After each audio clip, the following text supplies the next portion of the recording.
Donc le chiffre du jour, moins 6%, le PIB de la France s'effondre au premier trimestre, la pire performance depuis 1945. La Banque de France avance deux raisons, l'arrêt de l'activité et le confinement en cours depuis 23 jours. Écoutez. Pendant le confinement, l'économie française a perdu environ un tiers, nous disons moins 32% de son niveau d'activité. Pour le dire à l'envers, l'économie française tourne aux 2/3 de sa vitesse habituelle. Si on rapporte ça à l'ensemble du premier trimestre, ça veut dire moins 6% sur l'ensemble du premier trimestre. Et si je rapporte toujours la même quinzaine à l'ensemble de l'année, ça veut dire que chaque quinzaine de confinement nous coûte à peu près 1,5% de niveau de production, de niveau de PIB. Alors, les explications un peu plus techniques avec vous, Line Rifaille. Bonjour Line. La France entre donc officiellement en récession. En tout cas, ce sont les prévisions de la Banque de France. Oui, je rappelle d'abord ce qu'est la définition de la récession. On dit qu'un pays entre en récession quand il connaît 2 trimestres consécutifs de croissance négative. Il y a déjà eu le dernier trimestre de l'année 2019 avec une croissance négative, moins 0,1% pour le PIB. Et puis la situation s'est aggravée au cours des 3 premiers mois de cette année 2020. Donc la France entre en récession avec ce recul du PIB au premier trimestre de l'année 2020 de 6%. Alors même que la France n'a mis en place les mesures de confinement qu'au cours de la fin de ce premier trimestre 2020 depuis le 17 mars dernier.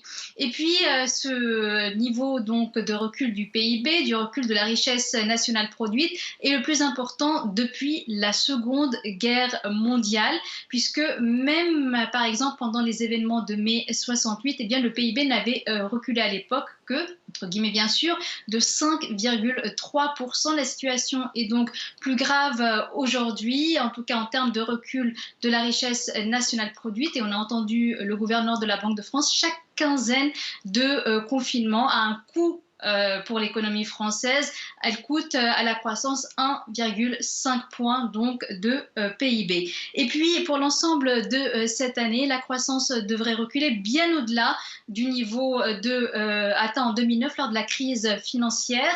Le ministre français de l'économie et des finances l'avait d'ailleurs souligné. À l'époque, la France avait connu un recul du PIB de 2,2%. Enfin, pour l'ensemble de la zone euro, les premières estimations qui y arriverait soulignerait un recul du PIB, de la richesse nationale produite pour l'ensemble des pays de la zone euro de 10%.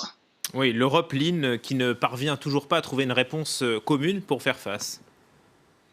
Oui, les ministres des Finances de la zone euro ont discuté, négocié toute la nuit, plus de 16 heures de discussion, sans pour le moment arriver à un accord, à un compromis autour d'un plan de soutien à l'économie donc européenne. Un plan de soutien qui devait donc être d'un montant de 500 milliards d'euros et basé principalement sur 3 points. D'abord, un soutien aux mesures de chômage technique, chômage partiel mis en place par plusieurs États, plusieurs États européens.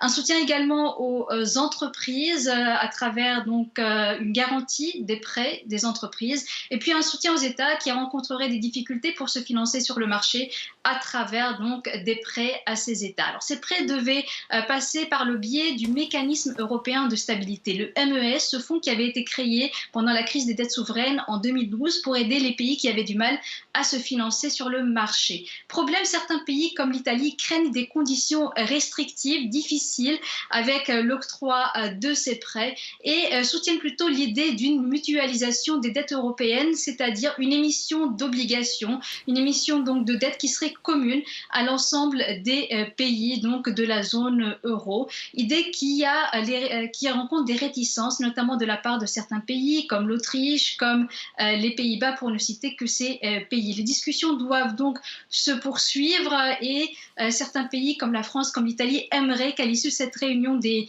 ministres des Finances qui doit donc reprendre demain soit mentionnée l'idée de Corona Bond, comme on les appelle en anglais, ou obligations liées donc à cette crise du coronavirus pour que les pays européens soient solidaires tous ensemble et puissent emprunter ensemble pour faire face à cette crise. Voilà, et à l'instant, l'Allemagne fait savoir qu'elle réitère son refus de dette mutualisée en Europe. Merci beaucoup, Lynn Rifaille, pour ces explications.